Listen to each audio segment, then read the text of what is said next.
Hello friends, welcome to my channel. দেশ এবং দেশের বাইরে থেকে যারা আজকে আমার ভিডিওটি কন্টিনিউ করেছেন প্রত্যেককে gardener tips with Kamal YouTube চ্যানেলে স্বাগতম। ছাদ বাগানে আমাদের সবচেয়ে পছন্দের ফলের মধ্যে একটি ফল হলো আম। আম আমাদের জাতীয় ফল। এই ফলটির ক্ষেত্রে আমরা একটা বিশেষভাবে আগ্রহী দেখাই। আর আজকের ভিডিওর আলোচনার বিষয়বস্তু ছাদ বাগানে বারোমাসি আম কাটিমন গাছের পরিচর্যা।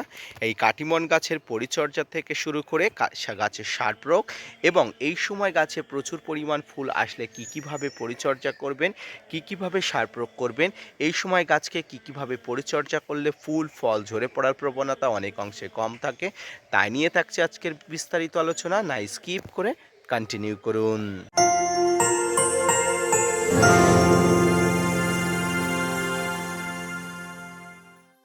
সম্মানীয় দর্শক বন্ধুরা, এই সময় প্রায় সমগ্র আম গাছে অর্থাৎ ম্যাচুরিটি পাওয়া আম গাছে প্রচুর পরিমাণ মুকুল আসা শুরু হয়ে গেছে। সেক্ষেত্রে কাটিমন নামে বারোমাসি গাছটি এর ব্যতিক্রম নয়। তো ফ্রেন্ডস, এই মুহূর্তে দেখতে পাচ্ছেন কাটিমন গাছেও কিন্তু মোটামুটি মুকুলের একটা ভাব বেরিয়েছে, অর্থাৎ দেখতে পাচ্ছে প্রত্যেকটি অগ্রভাগ থেকে মুকুল বেরোচ্ছে। এই মুকুলগুলোকে কিন্তু সুস্থ সবল আপনাকে রাখতে হবে। এই মুকুলগুলো যখন বেরোয় তখন সর্বপ্রথম আপনাকে যে পরিচর্যা করতে হয় সেটি হচ্ছে জলের বন্দোবস্ত।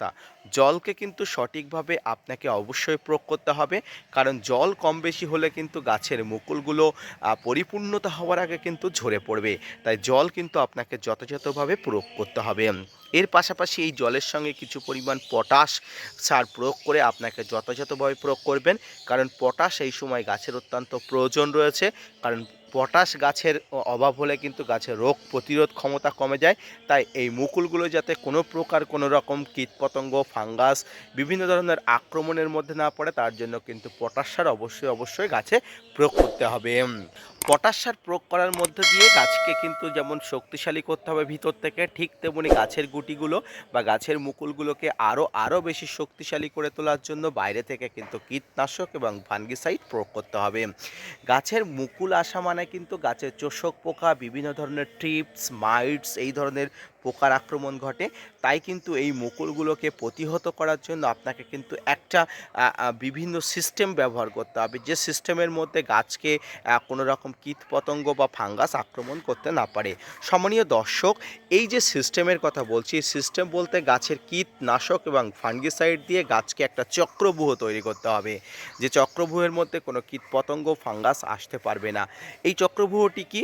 সাইপারমেথ্রিন গ্রুপের বা ইমিডাক্লোপিড গ্রুপের যে কোনো কীটনাশকের সঙ্গে আপনারা স্প্রিং বা সাপ এই জাতীয় ফাঙ্গিসাইডগুলো একসঙ্গে মিশিয়ে নিয়ে, অর্থাৎ একত্রে মিশিয়ে নিয়ে আপনারা স্প্রে করবেন।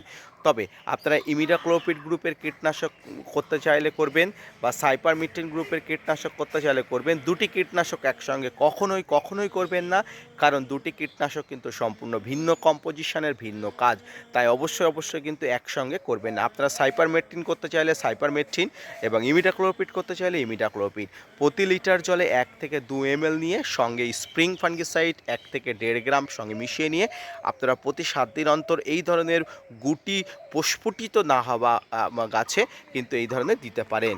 তো ফ্রেন্ডস, এই মুকুল প্রস্ফুটিত হওয়া গাছে অবশ্যই প্রয়োগ করবেন, কারণ মুকুল প্রস্ফুটিত হয়ে গেলে গাছে কিন্তু কোনোভাবেই কীটনাশক বা ফাঙ্গিসাইড দেওয়া যায় না।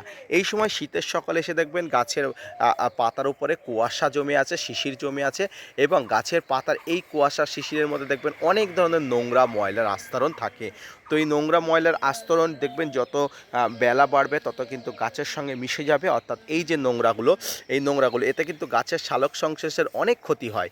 আপনি যদি হাত দেন দেখতে পাচ্ছেন অনেক ধরনের নোংরা আপনার হাতে মিশে যাবে। তো এই সমস্যা দূর করার জন্য আপনারা প্রতিদিন পরিষ্কার ঠান্ডা কলের জল কিন্তু গাছে স্প্রে করবেন, তাতে কিন্তু ভালো থাকবে। এবারে যেটি বলবো সেটি হচ্ছে গাছের এই যে কীট পতঙ্গর আক্রমণ যেমন আপনাকে সামলাতে হবে, ঠিক তেমনি গাছের কিন্তু সমস্ত ধরনের মাইক্রোনিউট্রিয়েন্ট, বিভিন্ন ধরনের অনুখাদ্যের প্রয়োগ করতে হবে। মাইক্রোনিউট্রিয়েন্ট অনুখাদ্যের প্রয়োগের জন্য আপনাকে অবশ্যই বোরন প্রয়োগ করতে হবে। এই বোরন গাছে বিভিন্ন ধরনের ম্যাক্রো মাইক্রোনিউট্রিয়েন্টের অভাব পূরণ করে। তাই বোরন আপনাকে এখন থেকে প্রয়োগ করতে হবে। প্রতি লিটার জলে ১ থেকে ২ গ্রাম বোরন নিয়ে সপ্তাহে ১ দিন কিন্তু এই ধরনের সবেমাত্র মুকুল আসা থেকে শুরু করে বড় মুকুল প্রস্ফুটিত হওয়া গাছে কিন্তু আপনি প্রয়োগ করবেন। তাহলে কি হবে, গাছের মুকুলগুলো ঝরে পড়ার প্রবণতা অনেক অংশে কমে যাবে।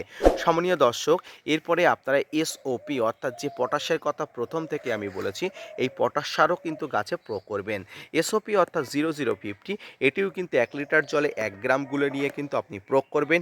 কোনো ধরনের কোনো অসুবিধা নেই, তাতে কিন্তু গাছ আরও সুস্থ থাকবে, ভালো থাকবে এবং ফুল আসার যে প্রবণতা গাছে ভালো থাকবে। ফুলগুলো সফলভাবে, ফুলগুলো সুস্থভাবে, ফুলগুলো কিন্তু সক্ষমভাবে কিন্তু গাছে কিন্তু ফুটে উঠবে। এভাবে গাছগুলোকে পরিচর্যা করুন। যদিও গাছটি প্রচুর পরিমাণ নোংরা ময়লার আস্তরণের মধ্যে রয়েছে, এই গাছে কিন্তু সঠিকভাবে পরিচর্যা আপনাকে করতে হবে। সেক্ষেত্রে আপনি কি করবেন, হাইড্রোজেন পারক্সাইড, এই হাইড্রোজেন পারক্সাইড অবশ্যই কিন্তু গাছে স্প্রে করবেন। প্রতিদিন কিন্তু যদি পারেন স্প্রে করে দেবেন, তাতে কিন্তু খুব ভালো হবে।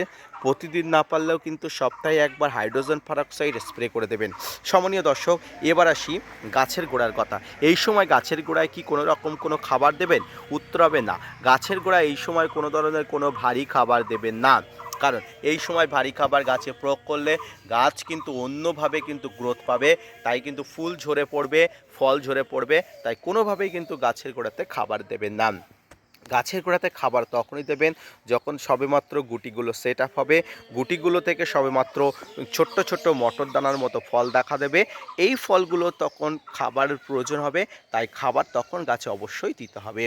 আপনারা যে গাছটি দেখতে পাচ্ছেন, এটি হলো কাটিমন অর্থাৎ ১২ মাসি প্রজাতির একটি গাছ। আপনারা যদি লেবেল দেখতে চান, অবশ্যই আপনারা দেখতে পাচ্ছেন লেবেলটা এখানে এখনও বিদ্যমান। তো এই কাটিমন গাছ কিন্তু ১২ মাসি গাছ এবং খুব মিষ্টতার দিক থেকে সেরা একটি গাছ। এই গাছটি কিন্তু আপনারা গাছে ছাদ বাগানে লাগান এবং আপনার এখান থেকে প্রচুর পরিমাণ ম্যাচুরিটির পরে প্রচুর পরিমাণ ফুল এবং ফল পাবেন। সম্মানীয় দর্শক, এইভাবে কিন্তু মুকুল আসার আগে গাছগুলোকে পরিচর্যা করুন, সার প্রয়োগ করুন, দেখবেন আপনার ছাদ বাগানের গাছগুলো সুস্থ সবলভাবে বেড়ে উঠছে এবং এগুলো কিন্তু দ্রুত থেকে দ্রুততর সারে ফল এবং ফুল দান করছে। আজকের ভিডিওটি এই পর্যন্ত। আজকের ভিডিওটি দেখে যদি আপনি অনুপ্রাণিত হন, স্যাটিসফাইড হন, তবে gardener tips with Kamal YouTube চ্যানেলকে সাপোর্ট করবেন, ভিডিওটি শেয়ার করতে ভুলবেন না এবং চ্যানেলটি সাবস্ক্রাইব করে পাশে থাকা বেল আইকনটি বাজিয়ে দেবেন। ধন্যবাদ।